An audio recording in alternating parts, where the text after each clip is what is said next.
Back, everyone. Another episode of True Crime Drunks. True Crime Drunks. I am Wes McBee, and with me, as always, the Holly Lee. Hello.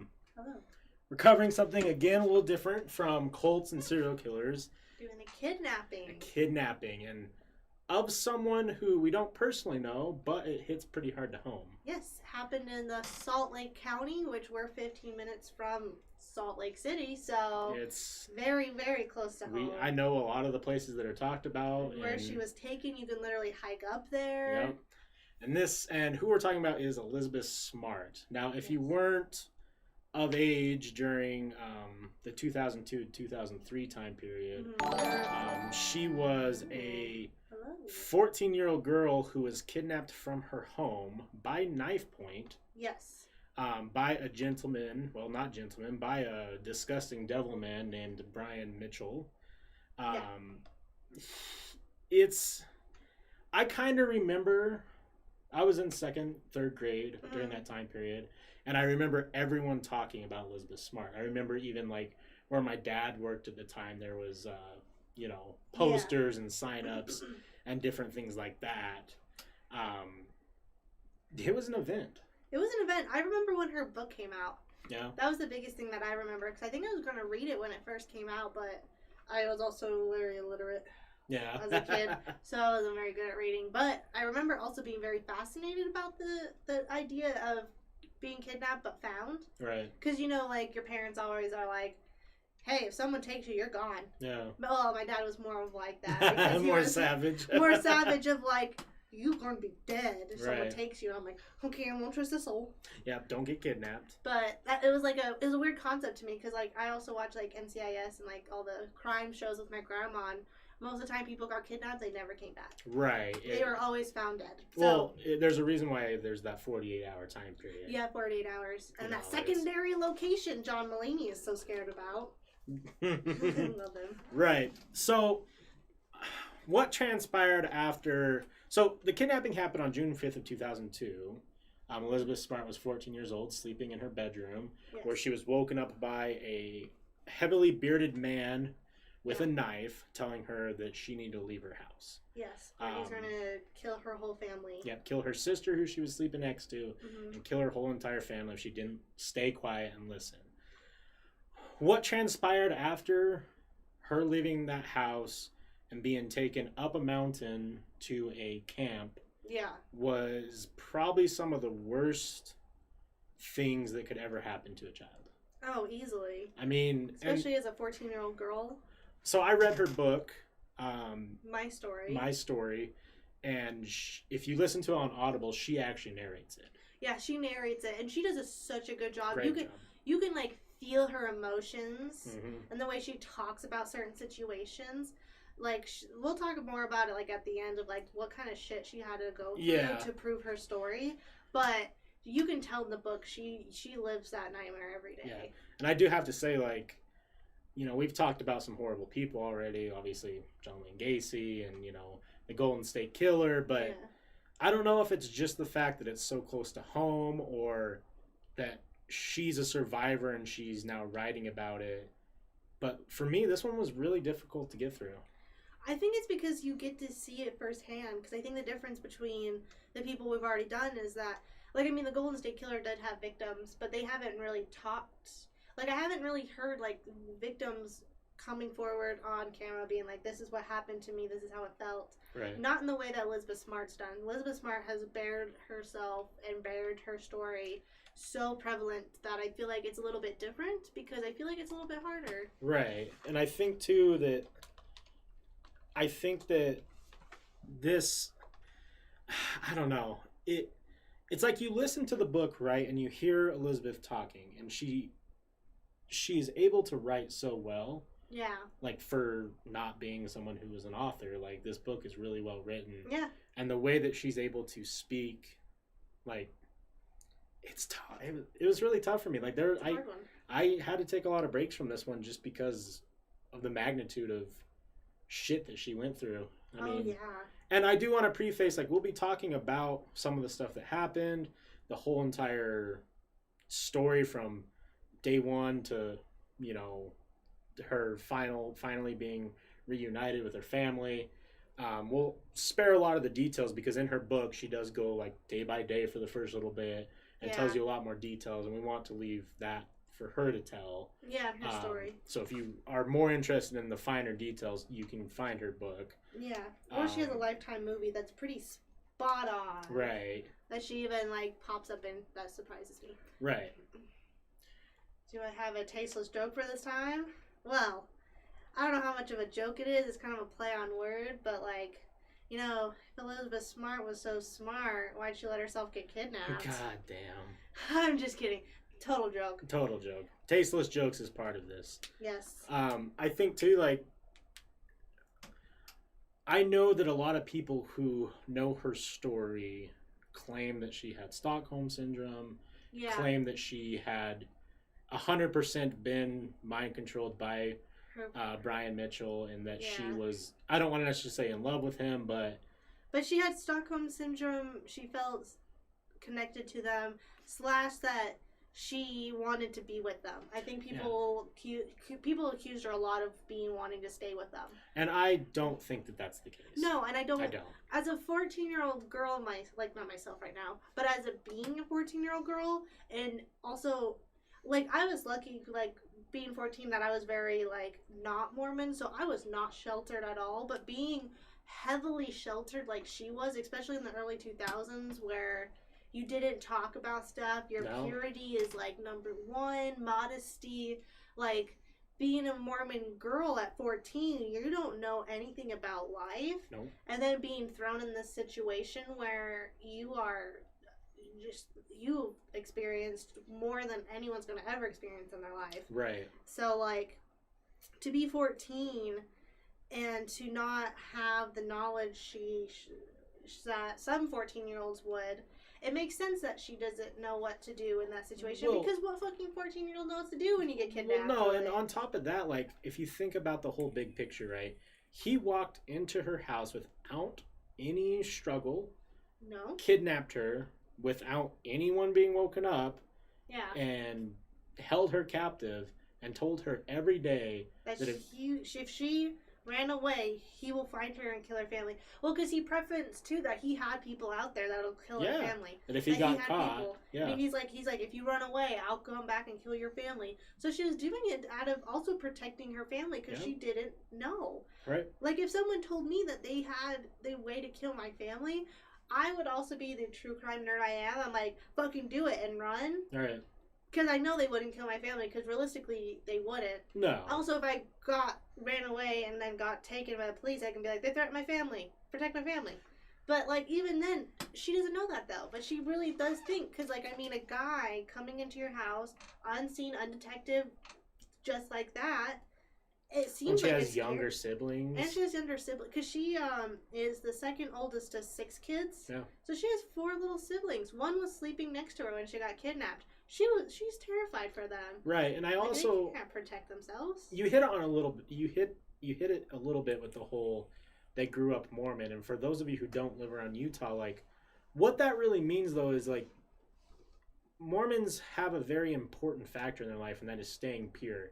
That's avoiding anything that's bad for the body. That's avoiding anything that's bad for the mental. You don't watch rated R movies. You don't get involved in anything that is not seen as, like, straight edge. Yeah. Like, very to the T. Like, they're very straight edge / PG-13 movies is a racy kind of night. Yeah, like it's like let's make sure and see what's in it. Yeah, like 16 Candles is an oof, maybe, because there's a titty scene, you know. Yeah, like they probably wouldn't even watch 16 Candles. You know, so it's very, very sheltered. And she does cover that a bit in her book about how, you know, she was a sheltered girl. But, like, to put it in perspective, she was at the age where she was, like, she mentioned it a little bit, like, when she would ponder her life, what it would be like if she never got back, that she's like, I never even got to have a boyfriend, or, like, do all these, like, very... Yeah, never got to go on a date, because technically you can't date till you're 16. Yeah, very, very innocent things. Like, if you think of, like, a girl or a boy who's young and they're just extremely innocent,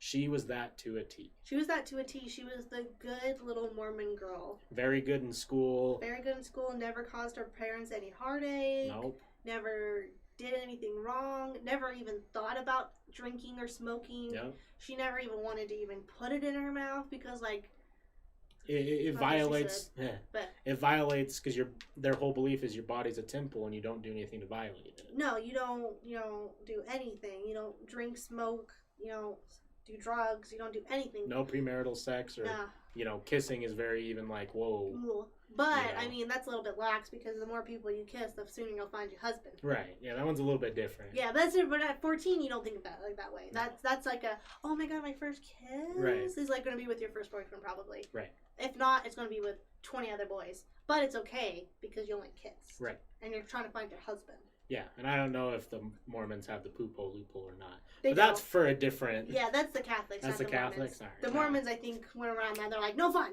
No. Like, you can't even give blowjobs. Yeah, in the Mormon church. Catholics, you can give blowjobs and do anal. But you can't go into the glory hole. Like, first hole. Not the glory hole. That's something different. That's a little something different. Could that count? No. Anyways, let's go on. Maybe. I don't know. So, let's talk about her captors a little bit. Brian David Mitchell and Wanda Barzee. Yes. So some backstory on them. I don't want to give them too much light, but I did find Mitchell's kind of story interesting because I didn't realize this about him because they never had news coverage because they don't deserve news coverage. Not. But Brian David Mitchell was born October 18th, 1953 in Salt Lake City. He was the third child of 6 in a Mormon family, which is very interesting. Well, obviously normal. His parents were teachers and social workers, but his dad actually was known to Mitchell talks about how his dad would actually show his son like nudes, like expletive photos and medical journals to teach him about independence. They say like his excuse was. And then also what his dad would do, and I think that kind of shows to Mitchell's character about being able to adapt / being able to find all the weirdest places, is because what his dad would do is drop him off in random places in Salt Lake and be like, all right, find your way home. Interesting. Isn't that weird? So I think that kind of plays into Mitchell because how he's able to like have connections everywhere and know how to get places without being seen. But at age of 16, Mitchell actually exposed himself to a child and went to juvie for that. At 19, he married and had 2 kids, actually. So there's another guy with 2 kids and then started going crazy. Right. Had 2 kids with Karen Moore, who was 3 years younger than him. So that means he married a 16-year-old. Yep. Yep. Okay, so after the divorce... Makes sense. Yeah, and after the divorce, his wife got custody of both kids, and then they just fucking fled Utah. They, I think went to, it says New Hampshire, which he also then... Oh, no, wait. So once she got full custody of both of her kids, Mitchell temporarily fled with the children to New Hampshire, where he joined a commune, but he had a drug and alcohol abuse, and then he returned to Salt Lake to find sobriety, and then Mitchell had 2 additional kids with his second wife, who had 3 from her previous marriage. So on top of having those 2 that he dropped off in New Hampshire, don't know what happened to them, he then came back to Salt Lake to get sober, had 2 more kids, and then they separated because Debbie thought that Mitchell sexually abused one of their sons, their 3-year-old son, but they could never do that because obviously he was 3 and it was never really, Right. But so then after that, if he wanted to visit his kid, he'd had to do a court order. It was very supervised, and then one of the other kids then said that Mitchell also abused him as well. So a lot of abuse going on from the beginning with him when it comes to children.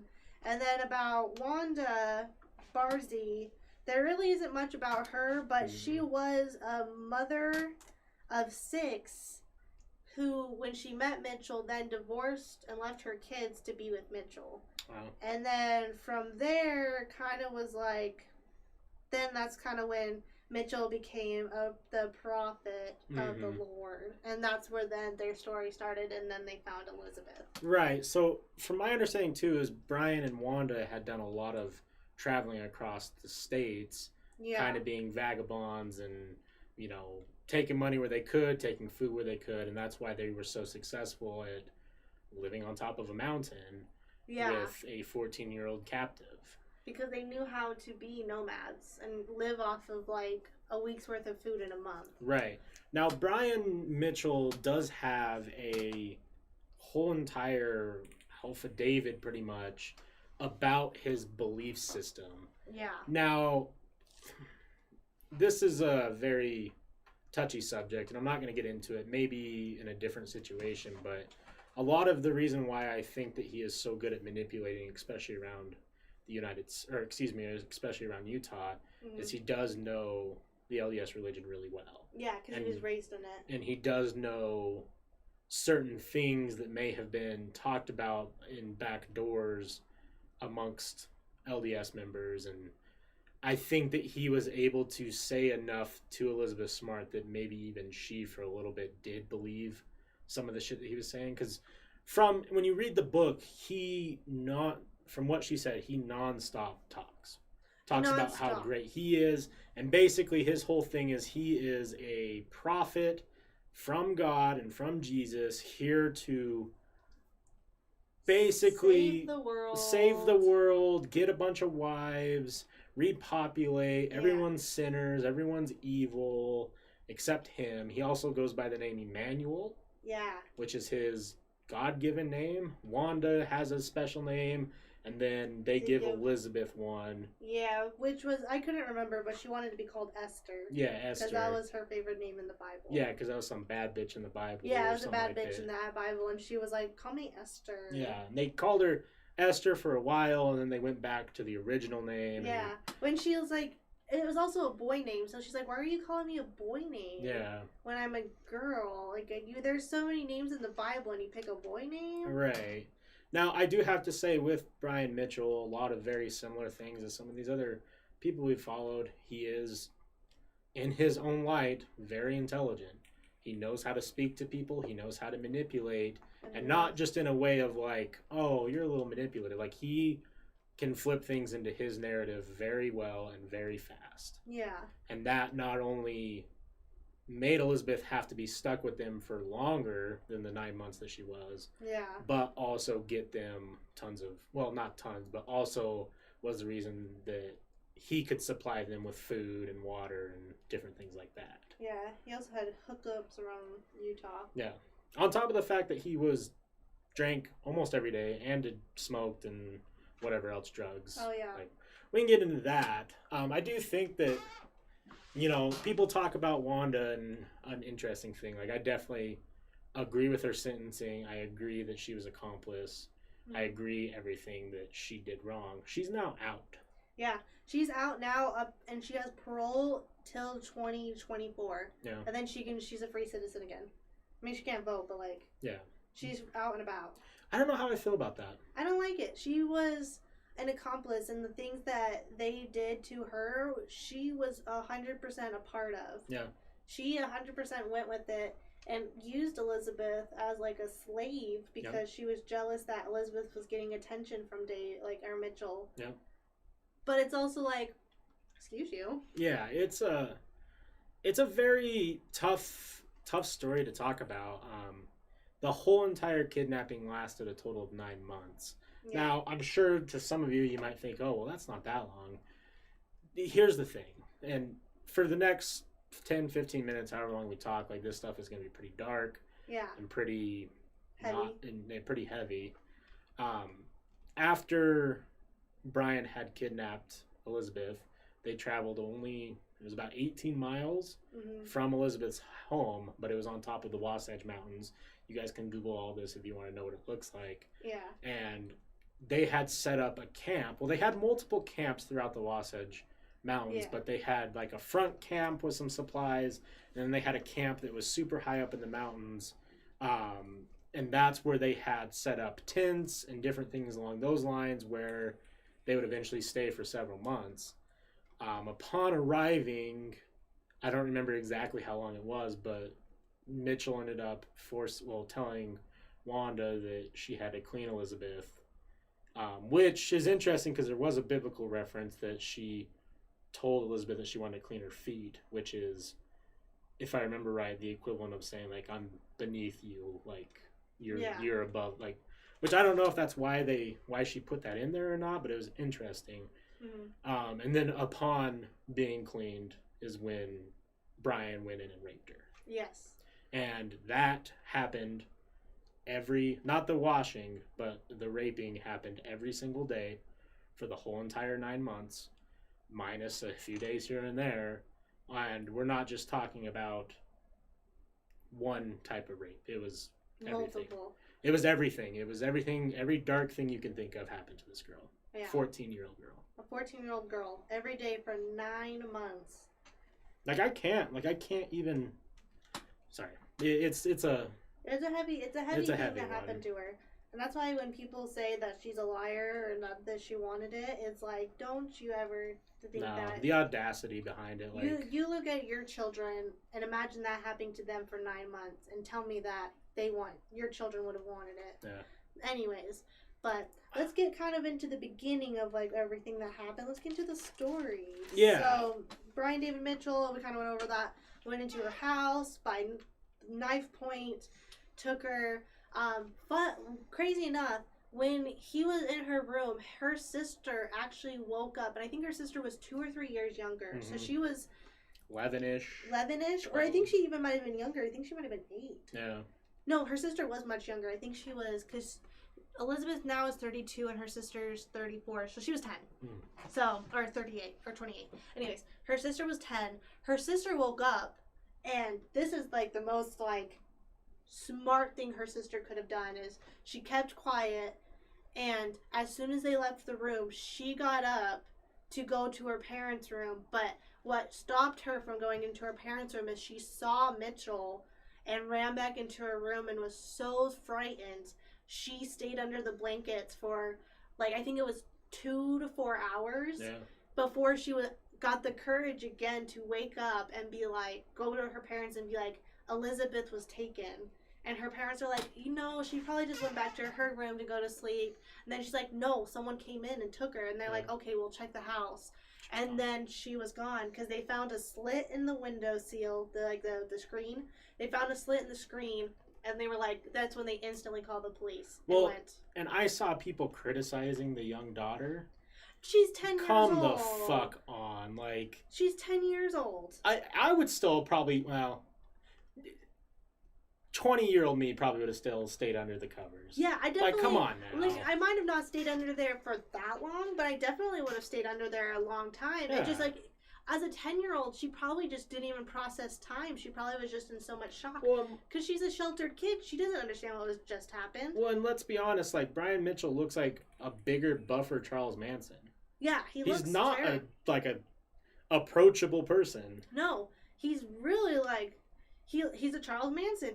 He has that handsomeness, but when he's trying to be scary, he's fucking terrifying. Well, and if you look, like, she talked about this a lot in the book, that he was very athletic, very strong, very, like, he wouldn't sleep all the way through the night. He would wake up at like 4 in the morning and start doing reps. Yeah, the exercise, like, he was not in piss poor shape. This dude was like buff as fuck. He worked his hardest. You know what's a scary thing too is, like, prior to the kidnapping, that whole situation. So Mitchell had a reputation. Like, people knew him as a beggar.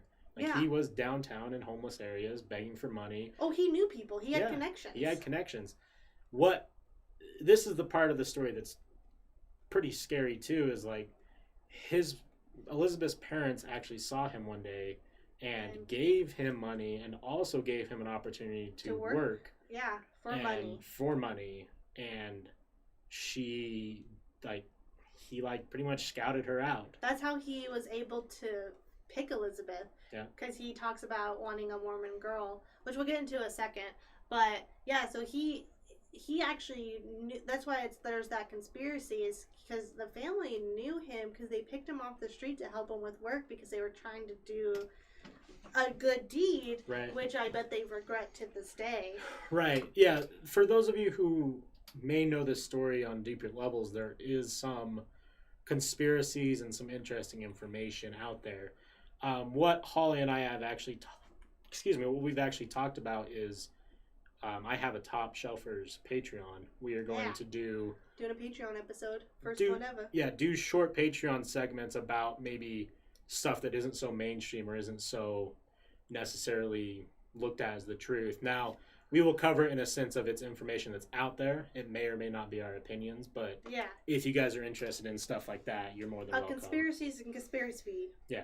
As believe it or not, it's just a conspiracy because there's no way to prove it. But anyway, so once Mitchell gets her out of the house, he then takes her, obviously, before he gets to the mountain, there was actually a police officer and they had to hide, and she was hoping so hard that the police officer would notice, but he wasn't obviously there. But the police, so obviously that one little chance she had was gone. But anyway, so then Mitchell took her up the mountain. Then the girl, his wife, then washed her feet, and basically Mitchell and Elizabeth got married as his second wife. Yep. And was talking about how he needs a Mormon girl because they're the most pure. Yep. And I really do agree with that. Most Mormon girls are the purest. Yeah, they're the most pure. When it comes to the subjective level of it. Yeah, to be out of all religion, I think a majority of Mormon girls are pretty modest and that isn't a dig either. Nothing wrong with that. No. But that was his preference, is he wanted a Mormon girl. And I completely understand why he did that, right? Because it's so much easier to manipulate someone who doesn't know how the world works. And I don't mean that in a negative way. It's just kind of how the culture is around here. It's gotten different. Oh, it's much different in the last 20 years than when this happened. The early 2000s? Oh, yeah, it was a different story. Oh, Utah was a very different place.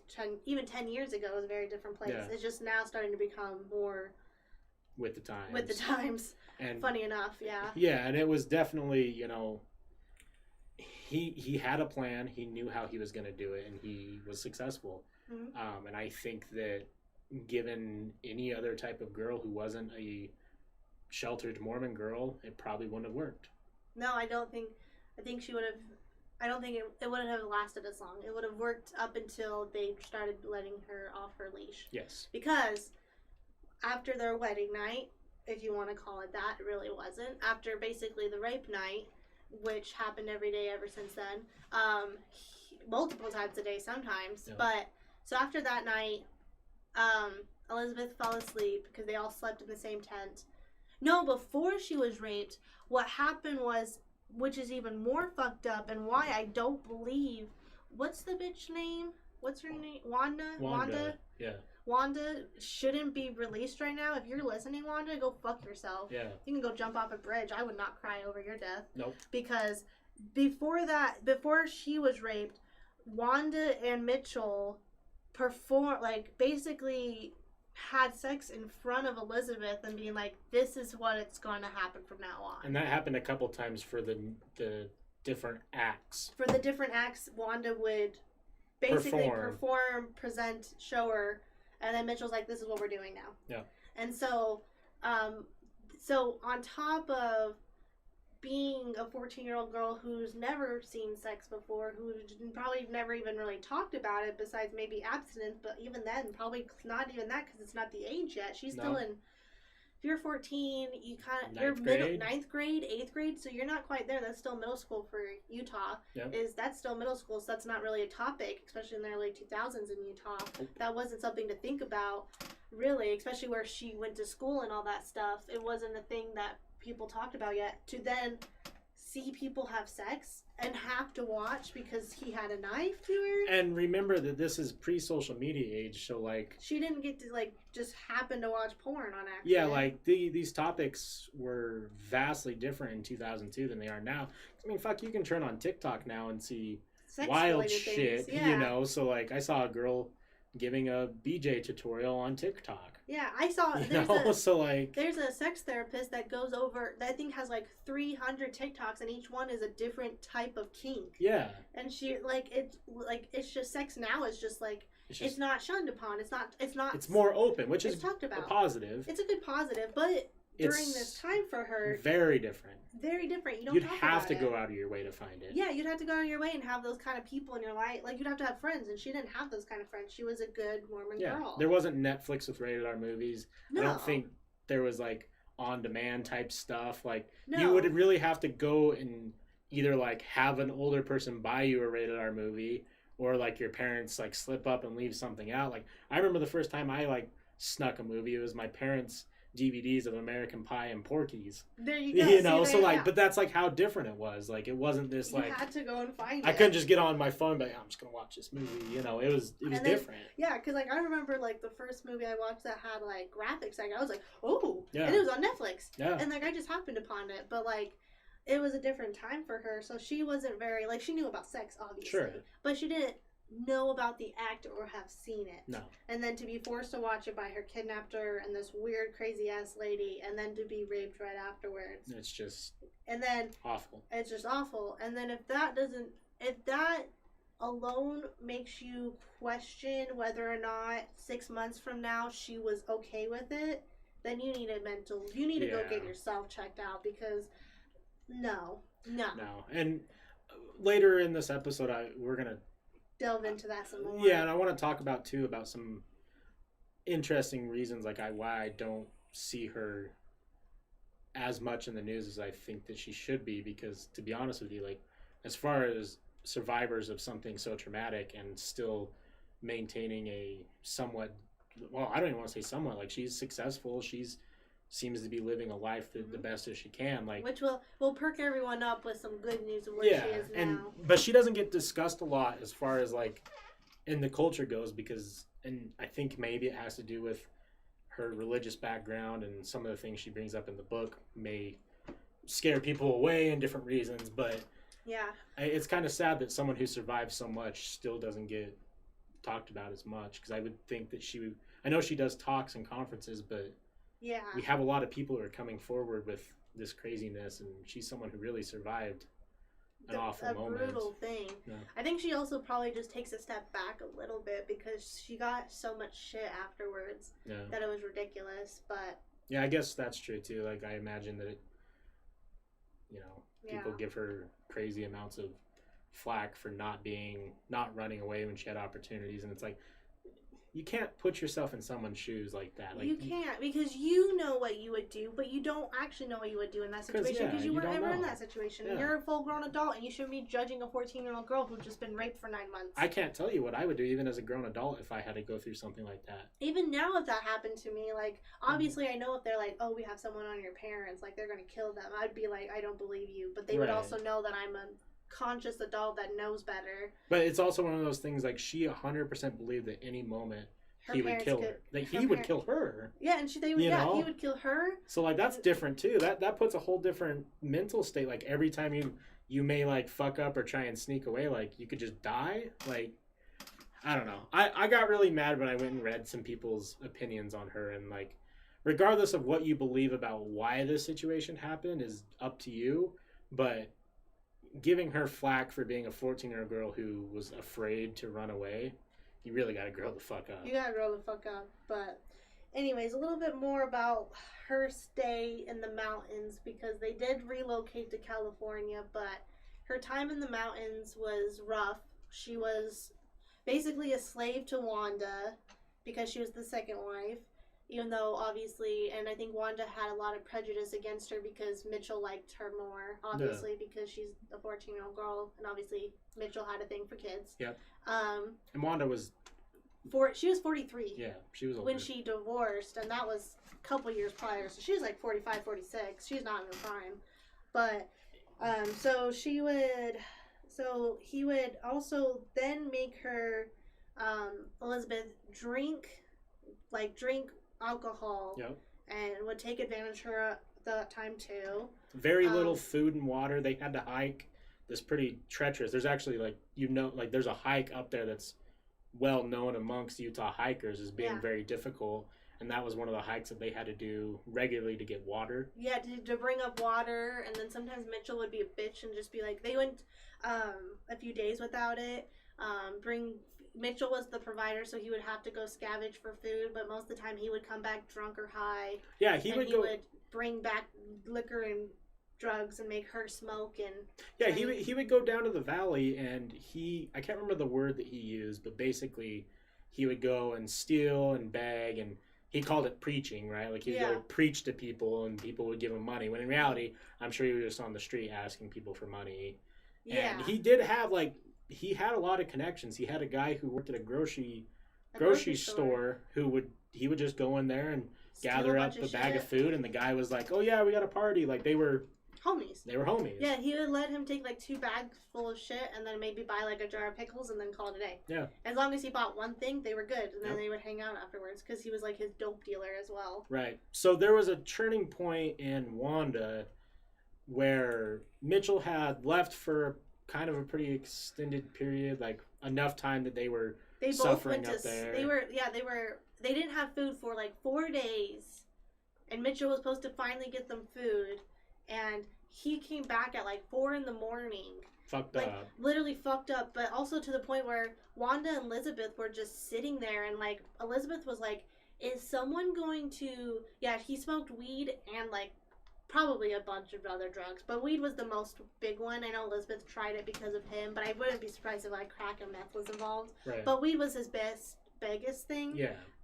But yeah, they were starving for 4 days, to the point where Elizabeth was almost wanting him to come back because she was worried that Wanda would then leave her. Yeah, she thought Wanda would just dip because she was shackled. Because Mitchell tied her up with one of those metal wires and had the key with him always. So if, say, Mitchell didn't come back, Wanda she was worried. She's like, what if Wanda just leaves me up here and she would just die. Well, and then there was a time period too where she was shackled by her neck. Yeah. Well. I don't remember the time frame of which one. I think they removed the neck one because she would just have to sit outside, and then they always kept the ankle one on until Wanda finally was like, hey. Wanda and Brian fought all the time, and it just sounded crazy. She basically said, hey, we're tired of sitting up here while you get to go have all the fun. We want to go down there. And after convincing Brian, was like, okay. And what they had to do is they made Elizabeth a veil that people couldn't see through. Yeah. And then they wear these... If it was covering her face, only her eyes were available to see. And then they wear these crazy linen robes so they look like, and I can't blame people who saw them and didn't say anything, because it's the type of situation where you probably see that and you're like, ooh. Just don't look too long, they might start talking to you. Yeah. They're weirdos, but... So they ended up going down, and I think this is the point in time where a lot of people give Elizabeth a lot of shit for this, because they found themselves in the Salt Lake Valley, and specifically at the Salt Lake Public Library. Yeah. And when they walked in, she states that she saw a guy notice them and then leave and get on a cell phone. Yeah. She noticed someone look her in the eyes and then turned away and then got on a phone. Yeah. And then shortly after, a detective showed up. Mm-hmm. And basically, and keep in mind, this is right in the prime of, within a couple months of her being gone, so there's still posters everywhere. There's still, a manhunt, I guess you could say, and different things. And the detective showed up, and basically what happened is Mitchell was able to convince the detective that this was part of their religion, and if that detective removed that veil, it was the equivalent of deflowering his daughter in front of his own eyes. Yeah. Only her husband, not even her father, could take off the veil. He made it, bigger than, I think, Muslim religion, and, the sense of, you can't take off your hijab until you're with your husband or your father or your family. You can only do it in, your private life. This was even worse. This was, her face, and it was, I don't even get to see her face. And only her husband gets to see her face. You will take my daughter's virginity away from her if you take off. But it basically made up some bullshit where the point where the detective's well, I don't want to lose my job if this guy pressed charges. Well, and this is a very haunting part in the story, too, because Elizabeth even recounted saying that the way that Brian spoke to this officer, it was listening to the nicest, kindest, most gentle human being on the planet. He was such a manipulative motherfucker. Yeah, he treated that officer amazing. Yeah. and like just told him the details of what they were and how their religion worked, and it worked. And you know what? It's tough, right? It's really tough because like you want to put yourself in the shoes of the detective and be like, nah, I'd say fucking like, yeah, we all would in hindsight, Yeah, but there are stuff you have to follow, and like we live in a religious area, so like you have to be careful, and also too like I guess in the detective's defense, it's like that would be like if he asked a Muslim girl to take off her hijab, like that. Yeah. That's grounds to be fired permanently. Well, that's grounds for a lot of stuff. That's a civil rights problem. That's a civil rights problem. So in the detective's case, it was one of those situations. He did his job. He did his job, which is very unfortunate for Elizabeth. But that's where a lot of people also give her shit too, is because she could have said something, but at the same time, Wanda was holding her leg underneath with her nails, being digging into her skin, basically. And then she was like frightened because what if she did say something and Michael or like Mitchell just turned around and stabbed her right there? Well, and she also didn't know, like, she was worried that Mitchell would be able to overpower this detective and like kill him, and then maybe in rage kill her. Like, that's the thing, is like you hear her speak about it. And if you gloss over the story and be like, oh, I would have done this different, I would have done this different. If you actually listen to how she says it, like, would you have? Yeah. Like, would you really have? Because, like, if you're like a 14-year-old boy or girl, you're not stopping this grown-ass man who is strong as fuck. You know, and you're not, like, if he kills a detective, you're not going to get away. No. And dude, like, runs and shit all the time. Like, he's going to catch you. And it's either going to... He climbs a mountain, like, every 3 days to get water and carries it up and down, which he then started making Elizabeth do. Right. So that's when she started getting her, like, kind of like her freedom, quote unquote. Right. But... This actually, though, this event sparked confidence in Mitchell, because he was like... He got away, and he was, like... boasting about, he's like, see my precious, whatever he called her, no one can take you away, God is on our side, and then he got away from those silly cops again, they're never gonna find you, just preaching and doing his typical stuff. There was also an incident, I don't remember if this was the same trip or not, but they went to a party. This was before they got, because after that happened, they were like, we need to get the hell out of Dodge, it's too risky here. But that was that, they went to a party in Salt Lake County, dressed up like they were. It was a wild party for sure. Wild party. People fucking. Drinking like real absinthe. And... Like it was a hardcore party, and I wouldn't be surprised if it was a very sketchy party. I mean, if it's a party enough that a homeless dude that a lot of people know from the streets comes along, and everyone's chill with him, then it's fine. Like it's a party that's pretty sketchy as it is. But yeah, like, she went to a party, and there was actually girls that were, like, come up to her and ask her. But that was also the party where Wanda and Brian had a very big fight. Where, Wanda was basically like, we're going fucking home. We don't want to do this anymore. Like, you're out of control. Yeah. Like, you need to calm down. Because he was drunk as fuck. They had to sit and hang out, like, down in the valley somewhere so he could sober up, because he couldn't go up the mountain. Yeah, like, they got into, like, where they would start their trail, and then they all passed out. No. Because he was so drunk they couldn't obviously carry him up that. They could barely carry gallons of water, let alone a grown-ass man. Well, and keep in mind, too, like, Brian feeds Elizabeth all the stuff that he does. Like, she... Oh, if he's taking a shot, she's taking a shot. Yeah, and he made her do absinthe, right? Yeah, he made her take absinthe because, like, as soon as he was passed out, she passed out. Like, she couldn't even run away because she was so drunk and so tired. Because, I mean, I think the party went on to, like, 3 in the morning because they were out all day.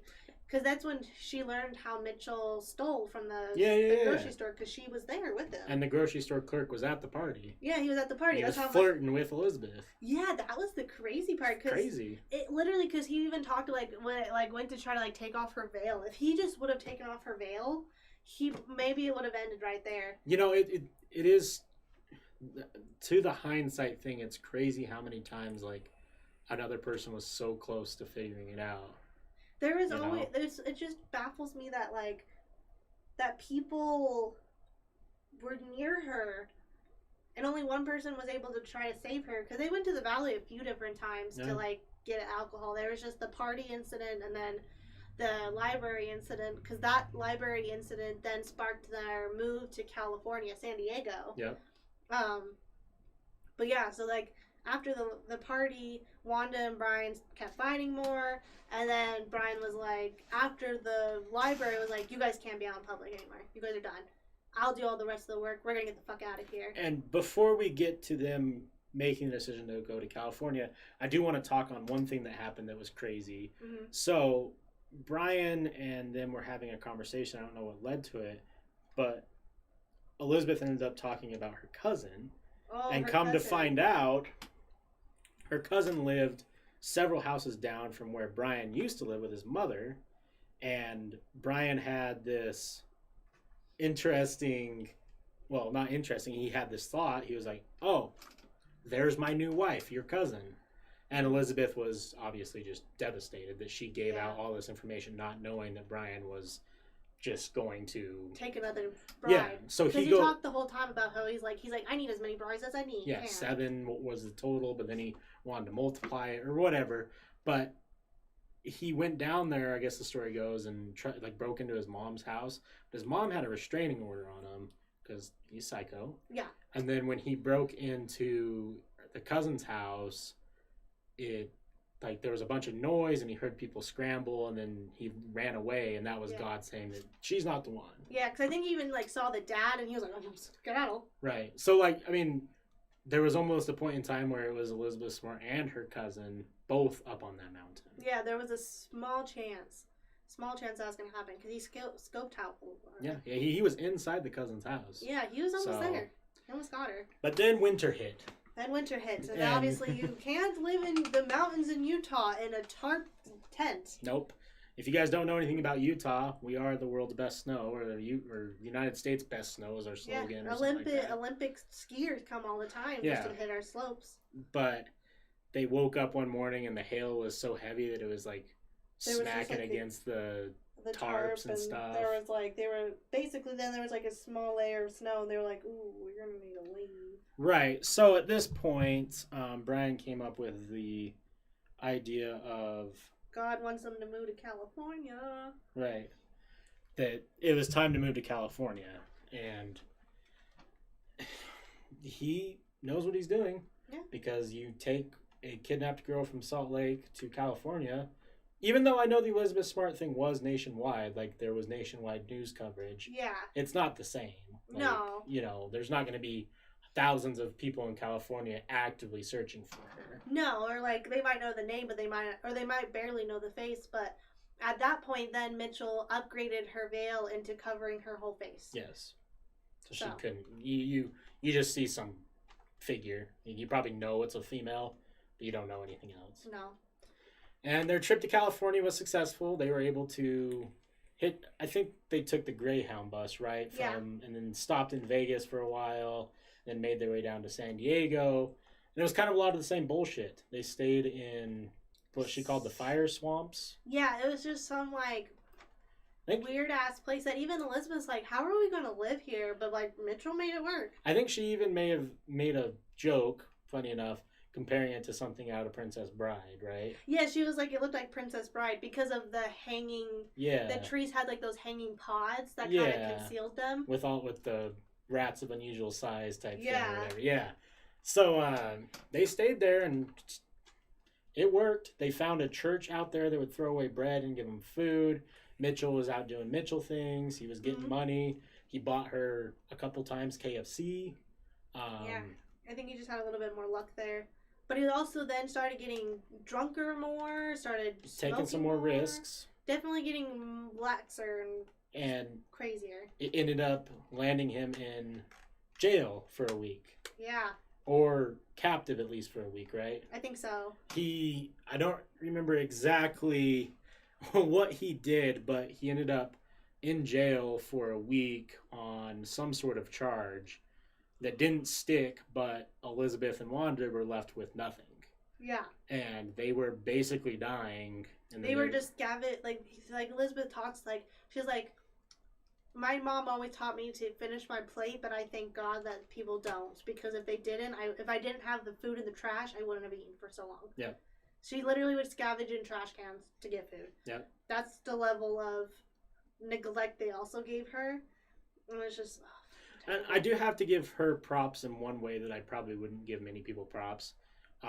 She talks a lot about God in her book and religion and different things like that. And, for a 14-year-old girl to not give up her faith in something, Yeah, even does today she's so yeah pissed, does make her a pretty strong person. You know, you could have easily gave up on your God because of all this tragic shit that you're going through, but she was able, and she even said that God was the reason that she was able to make it through. And you know, I've talked on many different podcasts about my beliefs and how I look at things, but I got to give her props that she was able to keep up with maintain it that so much, yeah. and not give it up, because if she gave that up, maybe she never would have been found. No, she might have just given up on herself at that point. No. I think her religion helped save her by not letting her forget that her name is Elizabeth. Yeah. But yeah, one thing that they did in California that was different from Utah is I think at that point she was so just like, I guess not giving up, but like just so brainwashed into knowing her fate that she was stuck there until something was going to change. Was they actually had two different tents. Yep. And Mitchell, because of Wanda being so mad at him, he was like, okay, so what I'll do from now on is I'll make it so one night I get to stay with Wanda, one night I'll be with Elizabeth.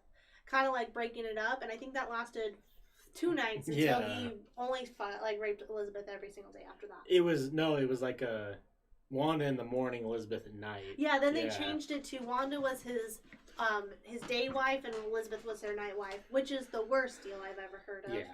But whatever, it made Wanda just a little less bitter. This is where it kind of gets to Elizabeth becoming more of a bad bitch, at least in my eyes. Yeah. Is that all of this went on, right? She was starving, she was dehydrated, and she got down and prayed to God to ask if it's okay if she manipulates Brian into doing something specific, because they started talking about leaving California. Yeah. And going to it was like New Hampshire. Or like somewhere where they probably will never find her. Yeah, just completely obscure. So she prayed to God and basically said, hey, because like manipulation is a sin. It's a sin. So like if you do that, God lying is a sin. So she was like, she wanted to make sure she was comfortable and got like the permission from God, which is honestly like to show just like what kind of like, if that doesn't show what a good Mormon Christian girl she is, she had to ask God to lie and manipulate her captor. Yeah. If that doesn't show her innocence and her purity and how good of a person she is, not that you have to be a good person to believe in God. I don't believe in God and I'm still a good person. Right, same. But it's like for her to actually pray to make sure that's okay is so crazy to me. Yeah, it's very pure. It's very pure, and it shows just what a smart and what a nice, innocent girl she is. And keep in mind, at this point, she has done things that would get any Mormon member excommunicated at this point. Yeah. And not that she did it willingly, but she would be not a Mormon if she did it willingly. Yes, kind of exactly.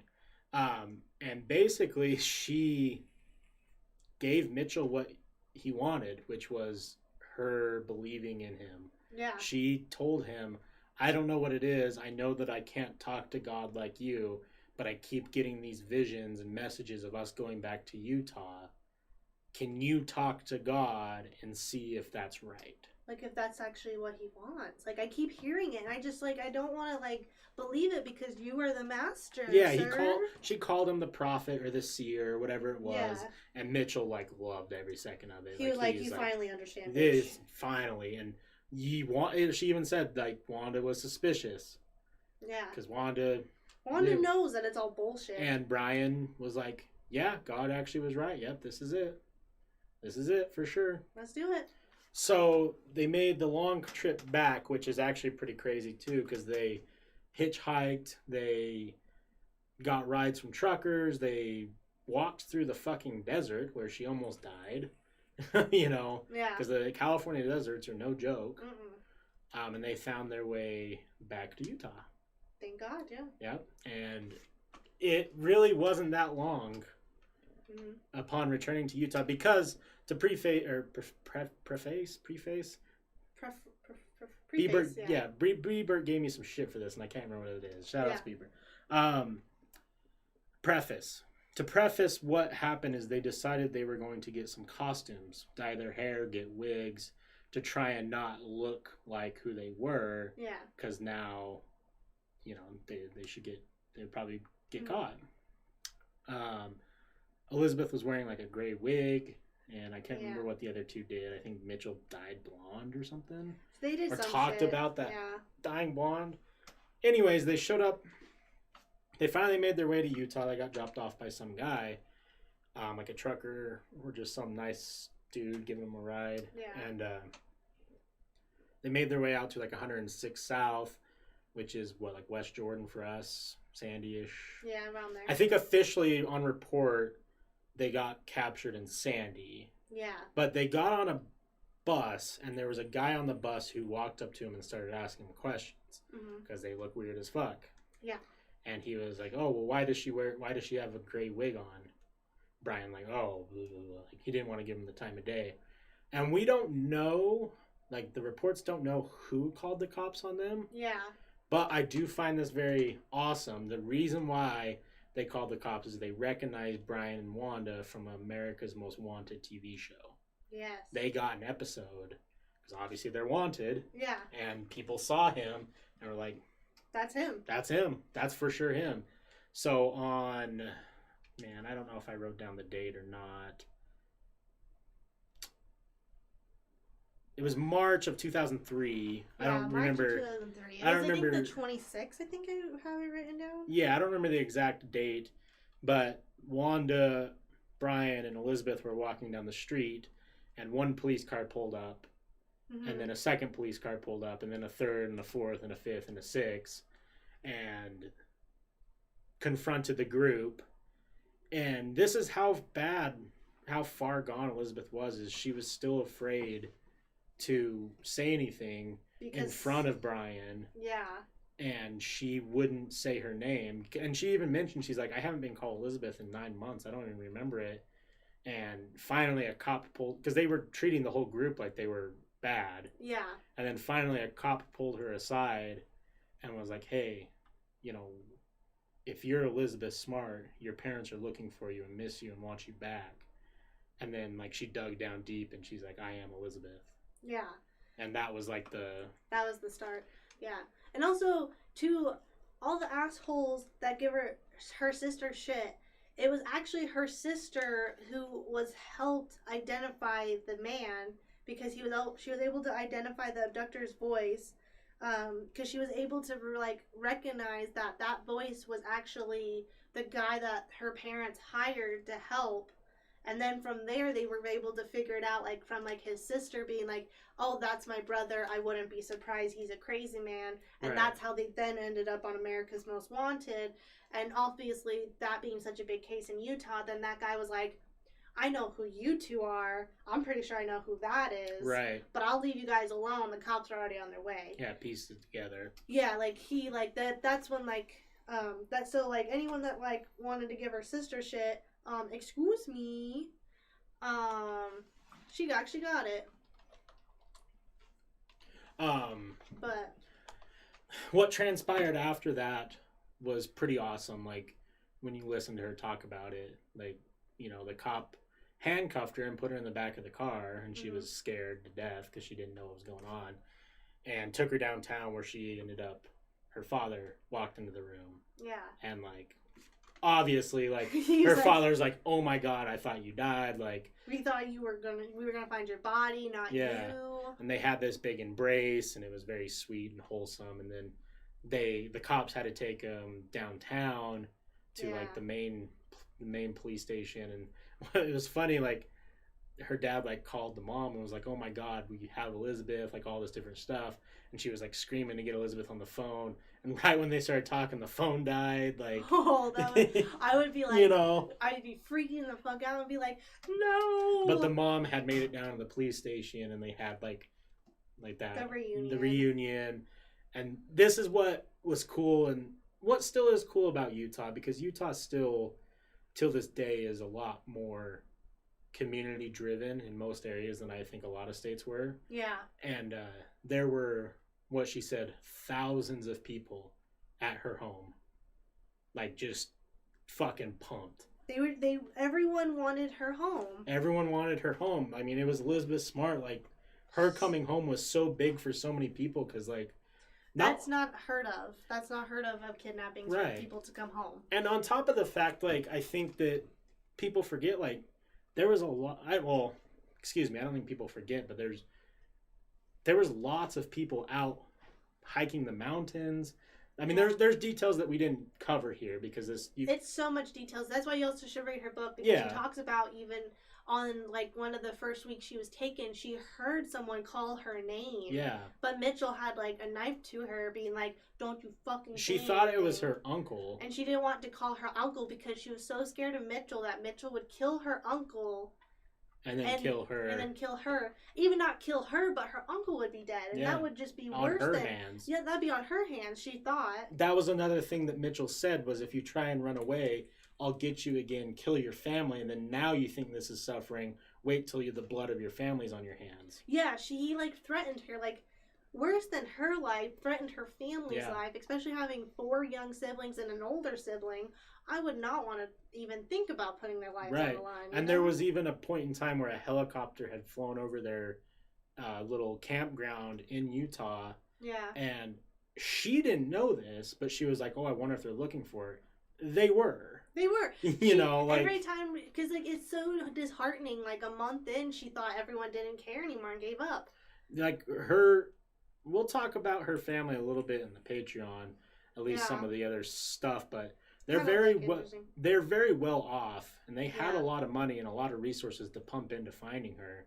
And it wasn't just like hey, let's get the family together and go and search for her. It was a community effort. Yeah. And it was just, for me, it was cool. It was one of those, like, oh, that's wholesome. Like, they had to figure out how to get her into her house because of how many people were outside of it ready to, like, oh my God, it's her. Like, we got her, you know? From media to people who helped to just neighbors. Like, that's a cool thing. I mean, I'm sure it's very overwhelming and all you want is to fucking go home and sleep. Go home and sleep and be with your family. But I thought that was awesome that so many community members were there to support. Yeah. But anyways, some happy news. Well, I guess we should go over the trial. Yeah, quick. I didn't research much of the trial. I don't know if you did. Not too much, mostly because Mitchell got life. At first, they were trying to get him a smaller sentence and not get him charged with sexual assault because they were trying not to get Elizabeth to testify. And she's like, nope, I'm going to do it. Yeah. Actually, fun fact, she went on a mission. So a week after her 22nd birthday, she left on a mission to Paris. Right. Fun fact. And then she actually stopped her mission, came home just to testify against him. Yeah. And then as soon as the trial ended, continued her mission. That's some bad bitch shit. That's some bad bitch that she's like, nope, fuck you, you're going to jail for life. That's some Mormon bad bitch shit. Yeah, that's some Mormon bad bitch shit. She's like, she's like, I need to spread the word of God, but I need to take down my fucking kidnapper first. I give Elizabeth Smart a lot of props, especially after reading this, that she still went on a mission in an unknown area and went and did her duty. She went and did in her eyes, she went and did her duty. She did her. She repaid God in her way. Yeah. But mad props. So yeah, so Mitchell got life. He's never, with no chance of parole, so there's no chance he's ever going to get out. I think it was 2 life terms or 2 life sentences. I think so. Yeah. So she got 2 life sentences for assault and kidnapping. And then Barzee, which is Wanda, was sentenced to kidnapping. Yes. But assisting of kidnapping, but that's it. And this goes to the court systems. I know we all know how fucked up it was. Wanda didn't get sentenced until 2009. Mm-hmm. So 6 years after this. And she was sentenced to 15 years in federal prison as part of a plea deal between the defense and federal prosecutors. But the judge did give Wanda credit for 7 years that she had already served. So the time between her being capped for Wanda going to jail, and then from her trial, the judge already gave her sentence off 7 years. He counted all of that as part of her sentence, which is bullshit. And now she is out. She's actually free and out. So if you find her, jump her. Yeah. Curb stomp that bitch. Right. Because she deserves it. And then Mitchell, they tried to get him. the sanity charge. They tried to do all that. Yeah, they tried the insane. And the judge basically was like, "Ha, you were a sound mind bud." man. Yeah. He was a sound mind, and because they had to do the psyche valves to see, because since he was so crazy into God. Yeah. But they showed that no, he was just an evil person. Yeah, and he used religion as both of counts. But yeah, so he got 2 life terms. And then, Wanda is unfortunately free and on parole up until 2024. So she's on parole right now, but... I mean, there's no way she's in Utah. No, but if someone wants to plant some meth... No, wait, I think because you can't leave the state. Oh, that's right. She is in Utah, so if someone wants to plant some drugs on her, maybe, pretend to have been kidnapped by her and put her in your, house, so then it looks like it's another kidnapping, and so they're like, oh, no, she is evil, let's put her in for life, because that is fine. But anyways, some happy news on Elizabeth, some good things that have happened to her. So she served her mission, where, she actually, while she was on her mission, she met a Scottish native, Matthew, which they fell in love. And then in 2012, they started dating. After a year, they got married. Now they have 3 beautiful children. Let's see, Chloe, who was born February 2015, James in April 2017, and Olivia in November of 2018. So Elizabeth has done really well for herself. Yeah. She got, I think, either her master's or her bachelor degree in music, because she was really into the harp. The harp, yeah. She's really weirdly into the harp. Hey, you know what? The harp's cool as fuck. It's so badass. Yeah. I watched, she has also on Instagram, you can see what she's doing nowadays. It's really sad her grandma died. Oh. But that, during COVID, her grandma had to go into, a hospital. And obviously during COVID, she couldn't, see her in person. So she brought a motherfucking harp to her window and serenaded her. Right. Bad bitch. Carrying that harps are heavy. Oh, they're fuck. Big. They're big. They're big. So Elizabeth is now does the harp. I think she teaches, but she's now a very big activist. She has her own podcast. Oh, awesome. Where she talks to victims of either kidnapping or assault. She what else has she been doing? Hold on, I have it here. So yeah, she also now she came out with a Lifetime movie based on the book My Story, which the movie is very accurate to the story. So if you don't want to read it or listen to her, because if you read it, it's better to listen to the audiobook because you listen to her talk about it. If you're not really into that, I'd watch the movie. It's, I think, an hour and a half. It's a Lifetime movie, which Lifetime movies are meh. But it's a really good one, and she actually features in the movie at certain scenes to, talk about her story. And a lot of it shows that she was given so much grief because, I think it was one of the rape scenes in the movie.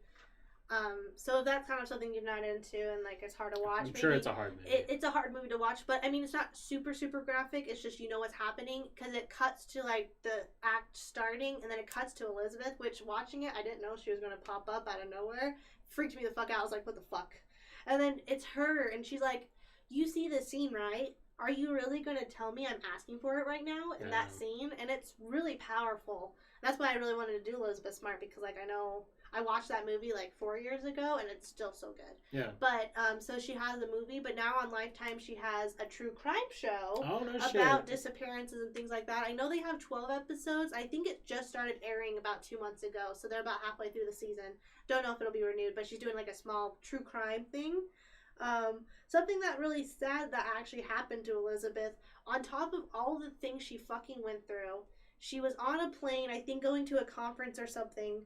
Where was that? In 2009. So this was, 2019. So last year this happened to her.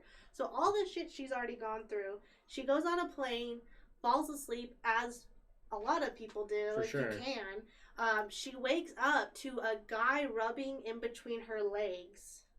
And so, on top of that, luckily I think it worked in her favor having her status because he did get repercussions. It doesn't talk a lot about what happened afterwards. It's crazy. But I'm at all the things that she's already gone through, then to get assaulted on a plane. But, so now she has come to make a self-defense program. So after that happened, she actually was like, "This is enough's enough. Women deserve to learn how to take care of themselves." So she started a self-defense program. Good. I mean, with COVID, it kind of got drew back because you can't. It's hard to start up a new gym / things like that with COVID. I mean, you can still do stuff, and I mean, but it got held back. But she has a full website now. It's a self-defense program. It's the Elizabeth Smart Foundation Self-Defense. So now it's a class for women on how to defend themselves when being in any situation. Yeah. It's a self-defense class. So she's now created a self-defense program for women. Good. On top of everything else she's already been doing with activism, like talking in conferences to people, helping victims. Like, if you go through her Instagram, you can see her posting about missing children and people being found and resources that she can give people. And like, she's really doing well for herself right now. Absolutely. 3 beautiful children. So, I don't know if the story is best selling, but I wouldn't be surprised if it was for a time period. I think for when it first came out, it really was, because because then she came out with a second book, but I don't know how well that did, because I think it was like a after the fact how she's doing now. So one of the segments that we like to do on here is like strange facts. Yeah. About the situation, and there's some that we could cover. We might cover some more, like we said, the conspiracy stuff on Patreon. Mm-hmm. There's one that I want to talk about for sure, and it was the Yellow Cup. So there was a moment when Elizabeth was up on the Wasatch Mountains in their camp. And I think this is where a lot of people have issues, because she talks a lot about the Mormon trek. Yeah. And I think that's where sometimes it's a disconnect from people who aren't Mormon and don't understand the religion and think it's all about polygamy and having multiple wives. Which it's not. It's not anymore. Not anymore. But it based off the trek she brings up. I will say this, and I will cover this in the Patreon though, and I kind of wonder if sometimes the reason why she doesn't get talked about as much in the Mormon community now is the fact that Brian Mitchell does have a lot of eerily similar beliefs as Joseph Smith had. I don't know if that's a reason why, but it could be. Yeah. Anyways, she talks about this yellow cup, and what happened was she was dehydrated. She had just gone through awful things with Mitchell. Yeah. This was like day 4. Mitchell was being a little bitch and not getting them watered, and it was like day 4 with all of them not having a drop of water. Yeah, so she had fallen asleep, just exhausted, dehydrated, mentally and physically destroyed. Yeah. And she woke up in the middle of the night, and there was a yellow cup next to her full of ice cold water, which she said the only way that water could have been that cold is if it was right from the spring. Yeah. And her reasoning behind it was God put it there. Now that's up to the listener's interpretation of what it could be, or if it really did happen. I point that out just because it was a very interesting moment in the book, because you're like, okay, now we're getting a little mystical with it. It's getting mystical and biblical, so it's like, take it as you will, because she referenced it to this little girl on trek her shoes were so bad that her feet were bleeding and bruised, and that she found a pair of shoes that were her exact size, and she was able to then continue the trek and lived through the trek. Right. It was like, it's more of like a Mormon thing at that point. So that's why I feel like a lot of, like, some people who aren't religious kind of like, okay, whatever, bitch. But it is an interesting fact, because it's like, she relates to that. Yeah, and was it mystically put there by God? I say no because of my beliefs. She says yes because of her beliefs. Could have been Mitchell leaving it there, like, so she could sleep and wake up and have water because she needed it. Was it Wanda? Because Wanda is Wanda. Like, did one of them put it there? Did she grab it out of like a tiredness because Mitchell came back with water? We don't know. But she did put that in the book, and I always thought that was an very interesting, a strange fact. Needless to say. But outside of that, there's not really many other strange facts that we didn't already cover. I think that kind of wraps it up for what I have to say about it. I mean, I will, in my opinion, with like, if you take your religious beliefs out of this story, Elizabeth Smart is an amazing and strong woman, and I think deserves more credit than she gets. Yes, 100%. If you're so blocked by your belief system that you can't listen to her story and, understand what she's saying, so be it. That's on you. That's your opinion.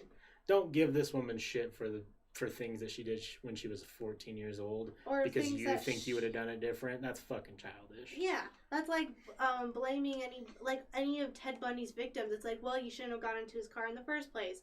Or Jeffrey Dahmer's, it's like, oh, well, you shouldn't have trusted a man that you just met at a bar. Yeah. Or that girl that also was from Utah that hooked up with a guy she met on Tinder. It's like, well, you shouldn't have hooked up with just some guy that was persistent. Anyone who can talk in hindsight like that are fucking idiotic. Yeah, if you have the audacity to say, well, I wouldn't have done that, well, then good for fucking you. That's why you're still here. Do not blame the victim because of what they had, what they decided because of something evil, someone evil doing something to them, because that's not deserved. Everyone has the right to live their life how they want to live.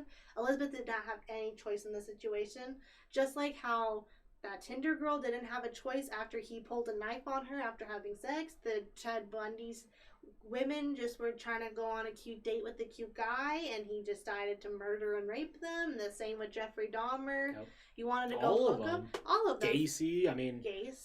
Our next one, Kemper. Like, I'm just going to leave you guys with this. If you victim shame in 2020 specifically, you're a cunt. You're a cunt, straight up. Like you're a piece of trash. You are not. If you're victim blaming, then you obviously are not an empathetic person, and maybe you should get checked out by, maybe you are a psycho, maybe you are the evil in the world that we should be worried about if you're really victim blaming, because at the end of the day, victim blaming, you really got to look at the wording of it. You're blaming a victim. How does that make sense? Because it's why are you putting down the victim? It doesn't. People want to think that if they were in the situation, they would have done better. And it's like, you can't, because we're all individual. Yeah, we're all individual. And also, if you could do better, good for you, but someone didn't. Yeah. So now grow up. And grow up. Be empathetic. Yeah. No one should lose their life over something. Have to go through something like this. To go through something like this and then get shit on. It's very childish to victim blame. It is very childish. It shows immaturity. It shows a lack of empathy. It shows a lack of even life skills. Like makes no damn sense to me. We could have a whole entire hour discussion on victim shaming and how much it bothers me, because I've had stuff that involved victim shaming, and it's hard. It's fucking garbage. We can talk about it more maybe on a different Patreon episode. I don't know. Definitely. If you guys want to hear more of our opinion on victim shaming and how you're a cunt if you do it, hit us up on our Patreon. So to close out, Elizabeth Smart, bad bitch. Our next episode will be in 2 weeks, and we're doing the Ed Kemper, the co-ed killer. If you want to talk about mommy issues, you want to talk about feet fetishes. Listen, I got a lot of good jokes for Ed Kemper. Oh, Ed Kemper, yeah. That's an easy target, though. Yeah, that's one that you can poke fun at. I like poking the bear on that one, because he's not. He's an interesting fella. That's going to be I was about to say fun one. It's not going to be fun. It's going to be interesting. There's going to be a lot of jokes in that one. Yeah. A lot of tasteless jokes. And if you guys don't know who that is, if you've watched Mindhunters, he's the big giant gentleman in Mindhunters. He's very sophisticated. Very, very, very sophisticated for all that he's done. Yeah. Which is a trend. This is a trend. But anywho, follow us on our social medias. Yes, I do have a shout out that I have to give. Oh, yes. Who's Sarah Johnson. Okay. She's been a guest on Top Shelfers podcast, and she helped me do research. She had emailed me and done research for the Elizabeth Smart one. Oh, as well as information that we will go over on the Patreon episode. So, shouts out, Sarah. Thank you.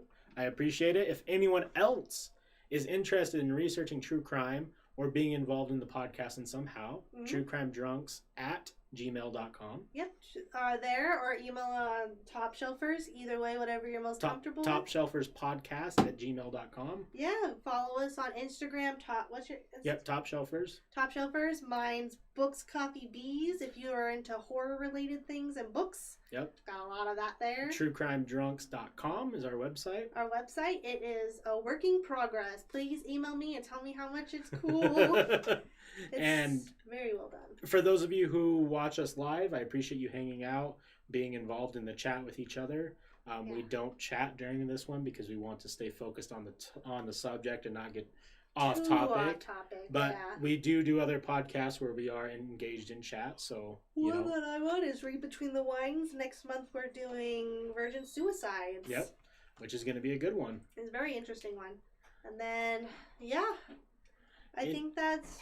Yeah, I think that will wrap up this week's episode. So, thank you guys again for hanging out. And again, that was truecrimedrunks.com. Hit us up. Have a good night, everyone. Bye.